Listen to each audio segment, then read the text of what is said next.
Hey guys, it's Eric with OzoneTCG here, and today we're taking a look at the first place Tenyi deck profile from the 64-player Common Charity Tournament hosted by Half Mist over the weekend. But before we get into the deck profile, please consider liking, commenting, and subscribing for more Common Charity and Advanced Format content. Now we're going to go ahead and take a look at the list. So first off, we have your typical Tenyi package. You have your 3 Adhara, 3 Ashuna, 3 Vishuddha, 3 Shathana, and then more interesting techs are 2 Mapura and 2 Nahada, as well as your 3 Heavenly Dragon Circle, 3 Vessel for the Dragon Cycle. Your Adhara, Ashuna, Vishuddha, and Shathana are all just like the TCG advanced format. They are your engine cards, the main 4 cards of your deck, main 4 monsters specifically. They're the ones that generate you advantage or somehow remove your opponent's cards. Adhara and Ashuna can recycle, they loop your cards together, and Shathana and Vishuddha are the ones that actually remove threats from the board. The 2 interesting ones are Mapura and Nahada, red and green respectively. Mapura, if your non-effect monster is targeted, you can banish it from the hand or graveyard, negate the activation of a card, and destroy it. Very powerful card, especially in this relatively low power format. As well as Nahada, it's going to go ahead and allow your Berserker of the Tenyi to attack over larger threats. Again, very strong because the battle phase is so important in this format. Really do think that Mapura and Nahada are interesting techs, especially at 2 each. It's quite a lot, considering the amount of Tenyis you play anyway. But next we have your Heavenly Dragon Circle, which functions just like it does in the TCG, where you tribute a worm, add any worm monster, or if you tribute a non-effect monster, you can special summon that added monster instead. But really, the Tenyi deck in this case has more of an advantage. In this case, since you're playing more Tenyi cards, you can actually use its secondary effect in the graveyard. If you control a face-up non-effect monster, banish it from your graveyard and add any Tenyi card. Some players have opted to play Unrivaled Fists of the Tenyi that counter trap because it is searchable. This searches any Tenyi card, so that includes the counter trap. That also includes the field spell Flawless Perfection of the Tenyi. However, this player was not playing it. We also have, of course, your Vessel for the Dragon Cycle, especially because people have seemed to largely drop Ash Blossom and Joyous Springs. Your Vessel actually does put any of your worms in the graveyard that can either be a Tenyi card or your Mare later, or you can send any Tenyi anyway, such as Vishuddha or Ashuna, and then you also add a Tenyi monster from your deck with a different attribute than the sent monster. And then after that we have Dino Wrestler Pankratops. No explanation needed, it is a fantastic common card. We also have Lava Golem for removal because all the Tenyi monsters can special summon themselves if you control no effect monsters.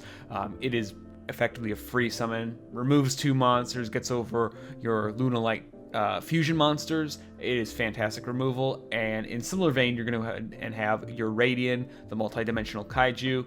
Same thing, just to get over those threats. Goki and the Mirror, your Tenyi Link 4 will usually you can't out it unless you have a Radiant or Lava Golem.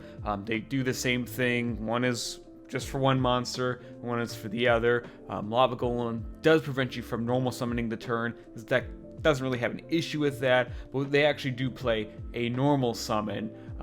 Proof Finesse the Tactical Trapper, if it's normal or special summon, it's quite an interesting card. You can banish a trap card from your deck and increase this card's level by 1, so you're going to go ahead and banish your Sword Soul Blackout, which on resolution, so it's going to increase his level by 1, making it level 5, and then you actually have a level 4 Tuner token, which will summon one of your extra deck monsters, level 9, your Agave Dragon.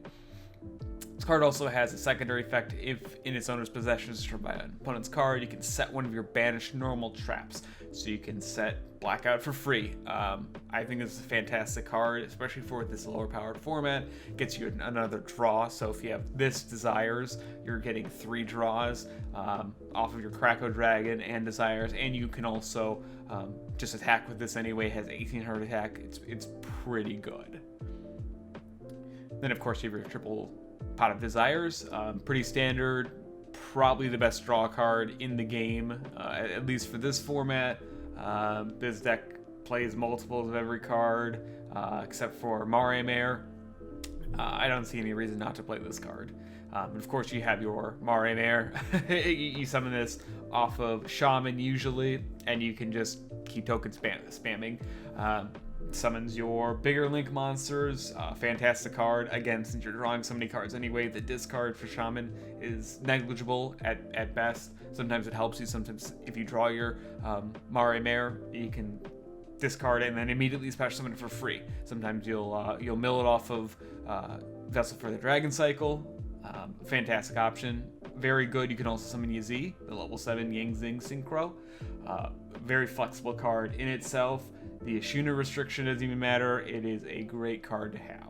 It also reduces itself down to level 4 because you can use the effect 3 times per turn. So you can actually summon your tokens, use Ashuna's effect, and then actually go into Tornado Dragon instead of a Synchro.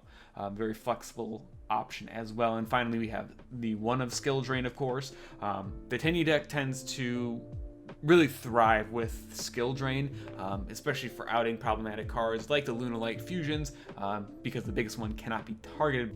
Next, we have the extra deck. So the first card in the extra deck is Ravenous Agave Dragon. You make this off Proof Finesse, the Tactical Trapper, and your Sword Soul Blackout token.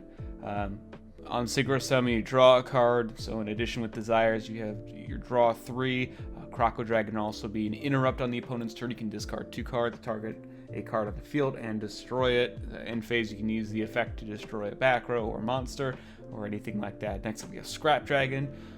Level 8, you can target a card on each side of the field, destroy them as an ignition effect. Fantastic, again, for removing back row. And we have Stardust Dragon, which prevents destruction by attributing itself and special summon itself from the graveyard during the end phase. Fantastic against Torrential Tribute, Bottomless Trap Hole, Original Mirror Force, as well as some other monster cards such as Shithana and the Mirror. Absolutely fantastic utility. Next up, we have Tornado Dragon, which you can actually use either with your 2 level 4 Tenyis or with Mare Mare, using its effect 3 times, becomes level 4, and you can actually use, of course, Ashuna's effect, special summon a Tenyi monster from the deck, and then Xyz instead. And then next up, we have Agave Dragon. Functions like Berserker of the 10-hour Link 3 because it is a worm. Requires any 2 monsters except tokens. Very easy to summon this deck using a Link 3 and a Link 1, or Link 3, any other monster, or land for Linkus plus Shaman, land for Linkus plus 2 monsters. It's just a big beater. Functions again similarly to our Link 3 Berserker of the Tenyi, and then land for Linkus, non-effect Link 2 with really good arrows. Nothing really more to say about those. 3 Monk and 3 Shaman. Shaman, of course, acts like Raiton the General, except when an attack is involved with your non-effect monsters. You can target a card the opponent controls and destroy it. Absolutely fantastic utility. This is really the reason to play the deck, as well as your Link 4, which we'll cover in just a second. This card cycles Mare Mare every turn, as well as your Monks. Fantastic card overall. Nothing else to say. And then finally, you have your Tenyi Spirit Sahasrara. Really, this is the biggest beater in the deck because it prevents your monsters from being targeted while you control a face-up non-effect monster. So land for Linkus, Berserker, Monk, as well as your tokens. Your opponent can't target your effect monsters for attacks or with card effects, setting up a mini lock in addition to Mapura, which negates activations of cards and effects that target your non-effect monsters. So really, they can only remove back row. Absolutely fantastic. Quick effect. You can target an effect monster the opponent controls, special summon a Tenyi token with the same attack. It's a level 4 light worm. Another play for synchros. You can also use it for blackout.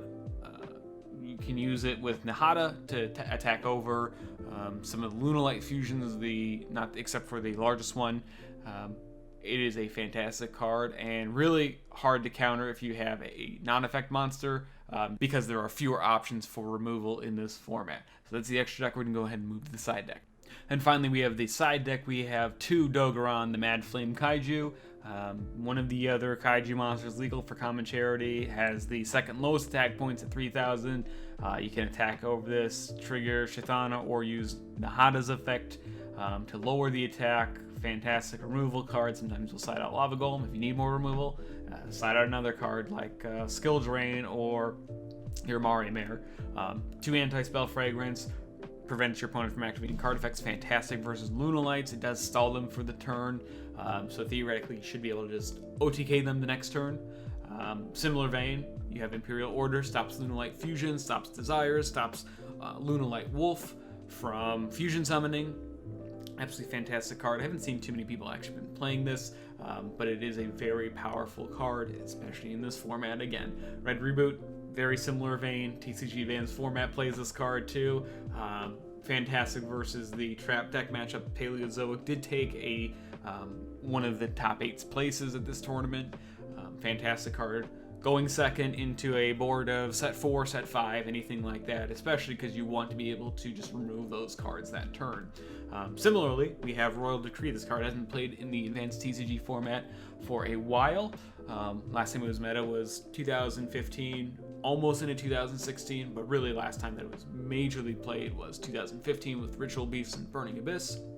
However, because this format plays a lot like that time, in the kind of decks that are played, how many decks are played, the fact that you can just set 3 pass in this format and still be able to play the game. You don't necessarily get OTK'd versus every deck. Royal Decree is very powerful. This is a very nice card that I've been waiting to see in this format, and yeah, fantastic versus the Mirror, fantastic versus the Trap matchup, fantastic versus some other rogue matchups that are relying on those trap cards to stop your plays. And of course, we have Solemn Warning. When I interviewed Half Mist, he mentioned that this was probably the most popular Solemn card. To my surprise, I thought Solemn Strike would be. It seems that I'm wrong in this case, which is, hey, that's absolutely fine. I absolutely love this kind of innovation. We haven't seen Solemn Warning being played for quite some time in the advanced format. In Common Charity, it seems to be doing very well. Fantastic card going first. When you know you're going first, you lose game 1, going into game 2, or going into game 3, anything like that. Negates summons, negates effects or spells, traps, monster effects that would special summon a monster. That includes Tenyi cards, special summon from the hand. You can negate kaiju summons if you need to for whatever reason.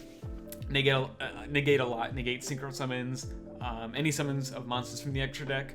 Absolutely fantastic and powerful card. And then Threatening Roar. A lot of people have been talking about this card. Threatening Roar stops you from being OTK'd by basically any deck. It's an MVP for this deck, I would say, at least for the side. This card, because it stalls you for 1 turn, if your opponent does not have this and you do, say it's versus Lunalights, because that had the highest conversion rate, that's why I'm picking on it. If you activate Threatening Roar on Lunalight, they cannot kill you that turn. Chances are they won't even be able to really break your board at all, or it gives you an extra turn to set up. Chances are they're not going to break your board because they don't really end on disruption. They're going to just have the biggest Lunalight fusion if they can get to it, and if you don't have any disruptions, gives you another turn to go ahead and try and OTK them, or pick apart their monsters, which in that case they would have very little recovery. Threatening Roar has been sleeper for the first smaller tournament. I think from now we're going to be seeing this card because that extra turn does matter a lot, especially for this deck.